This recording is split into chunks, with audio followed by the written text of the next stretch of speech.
আপনার ছবি সহ সব কর্ম ধরে রাখছে। যে মাটি, যে জমি বিচারের মাঠে কথা বলবে, সে কথাটা আল্লাহ বলছে, সেদিন মাটির উপরে যা কিছু কর্ম ঘটেছে মাটি সব বলে দিবে। চতুর্থ হচ্ছে আপনার হাতে কথা বলবে আর আপনার পা সাক্ষী দিবে ঠিক বলেছে। সেদিন শুধু আত্মা আপনার পক্ষে হয়ে কথা বলবে, মানে আপনি এই কাজ করেছেন। হাতও যদি বিরুদ্ধে কথা বলে, পাও যদি বিরুদ্ধে সাক্ষী দেয়, গায়ের চামড়াও যদি বিরুদ্ধে সাক্ষী দেয়, তাহলে টিকার কোনো পথ আছে? টিকার কোনো পথ নেই। বিচার মাঠ কত কঠিন তা আমরা হয়তো বা বুঝাতে পারি না। বিচার মাঠ খুব কঠিন, কবর যত কঠিন, কিয়ামত তার চেয়ে অনেক বেশি কঠিন। কিয়ামত যত কঠিন, জাহান্নাম তার চেয়ে অনেক অনেক অনেক বেশি কঠিন।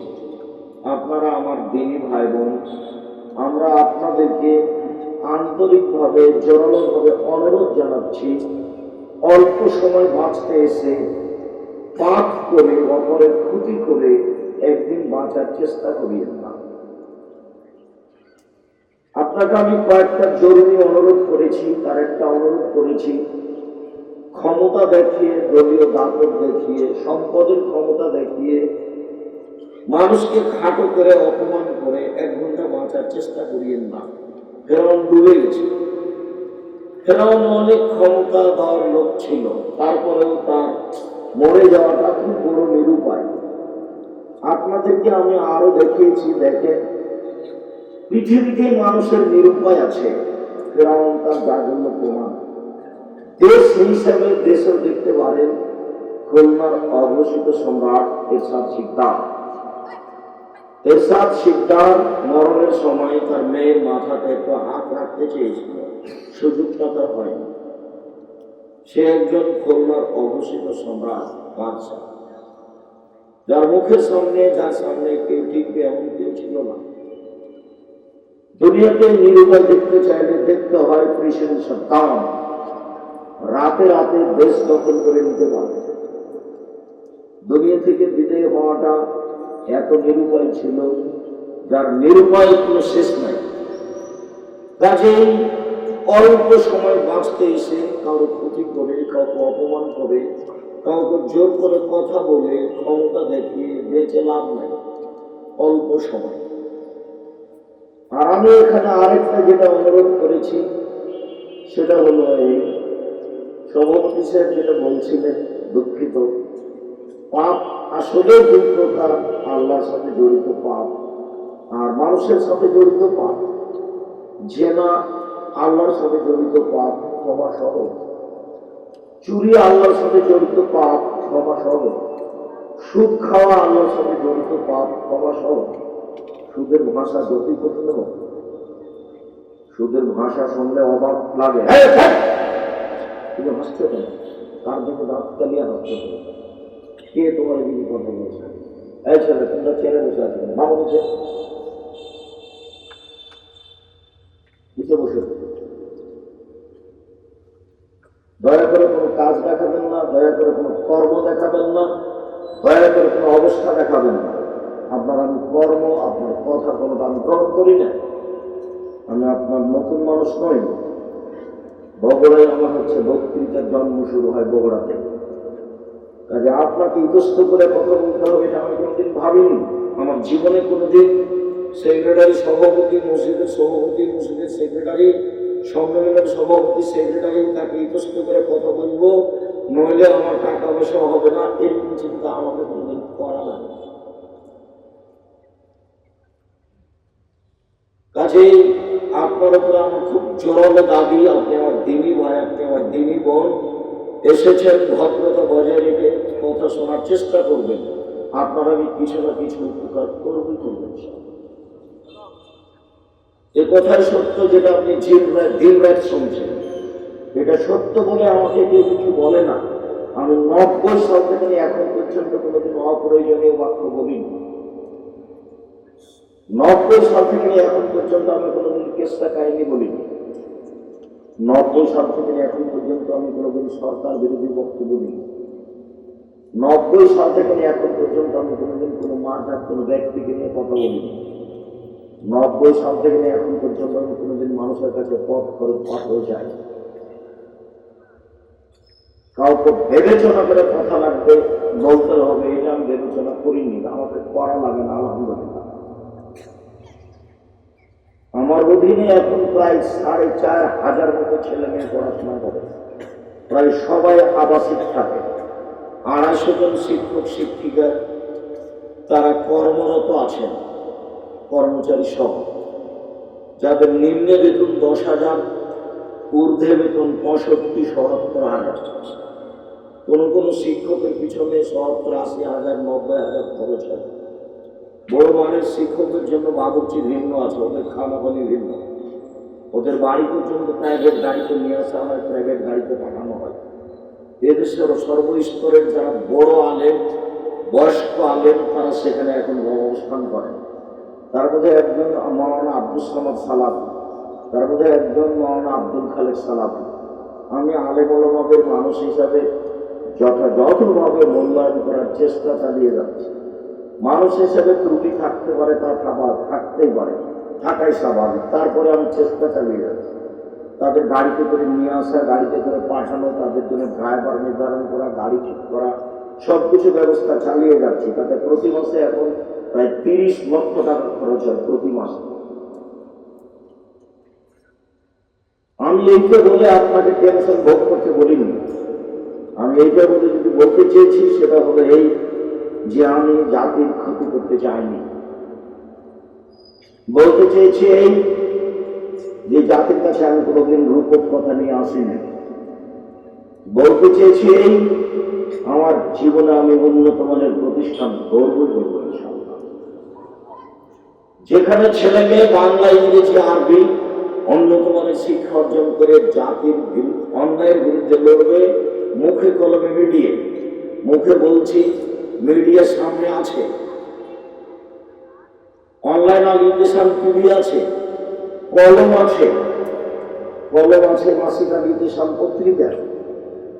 পিয়ার নামে আব্দুর রহমান ছেলেটা এলাকার এজেন্ট, আর এখানেও কি আছে আমি তা জানি না। 50টা প্রশ্নের উত্তর থাকে মাসিক এডুকেশন পত্রিকায়। 12 জন মুফতি আছে, 12 জন শুধুখানি মুফতি। তারা প্রতি মাসে একটা বৈঠক করে ফতোয়া বের করার জন্য। বৈঠক ছাড়া কোনো ফতোয়া বের হয় না। পত্রিকার নাম মাসিক এডুকেশন পত্রিকা। অনীহা পোষণ করে পত্রিকা না নেওয়া জাতির ক্ষতি করা, আমার ক্ষতি করা নয়। বই পুস্তক না কিনা, আমি চেষ্টা চালিয়েছি বই পুস্তকের কোথাও ক্ষতি না করা, জাল জল স্পেস না করা। মুখে যা বলেছি, কলমে তা লিখেছি, মিডিয়ায় তা পেশ করার চেষ্টা করেছি। বিচারের মাঠে এখানে আমি ধরা খাবো এটা আমার মনে বলে না। তবে আমার একটা জিনিস ধাক্কা খাই, সেটা হলো এই যে জাতির সামনে এসে দিন প্রচার করছি, এত যে দোকানপাট, এত যে পুরুষ নারী, এইটার ব্যাপারে আমি কতটুকু কন্ট্রোল করলাম, জাতিকে কতটুকু বললাম, জাতি আমার কথা মানব কি না, এইটার কারণে কতটুকু ধরা খাবো, এটা আমার ভিতরে কাজ করে। তার মানে এইভাবে পেশাদারি বক্তব্য বা পেশাদারি আলোচনা বা শিবিরের আলোচনা ধর্ম এমন নয়। আর বক্তব্যের ব্যবস্থা হলে এত দোকানপাট হতে হবে, সকাল থেকে নারী পুরুষ ঘুরবে সেখানে, এইটা বক্তব্যের গতিনীতি নয়, ধর্ম এমন নয়। এই ব্যাপারে আমি কতটুকু ধরা খাবো, এইটা আমার ভিতরে সন্দেহ কাজ করে। আরেকটা জিনিস সন্দেহ কাজ করে যে জনগণের কাছে আমি টাকা চাইনি, তবে জনগণ আমাকে টাকা দিচ্ছে। কম দেখ, বেশি দেখ, ফিরিয়ে দেখ, অপমান করুক, কিছু করছে, এই টাকাটার জবাব আমাকে কেমন দিতে হবে? আসলে কি দিতে হবে?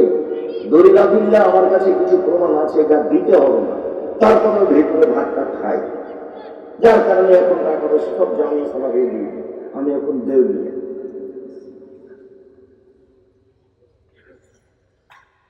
আরেকটা জিনিস আমার ভিতরে কাজ করে যে খুব সফরের মধ্যে থাকলাম জীবনে, সফরের মধ্যে আছি 90 সাল থেকে সফর।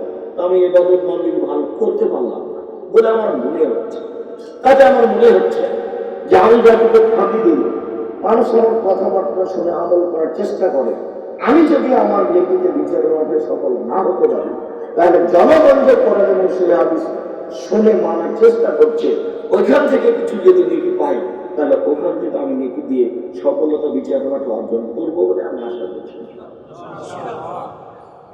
এটা আমার একটা ভিতরে কাজ করে আছে।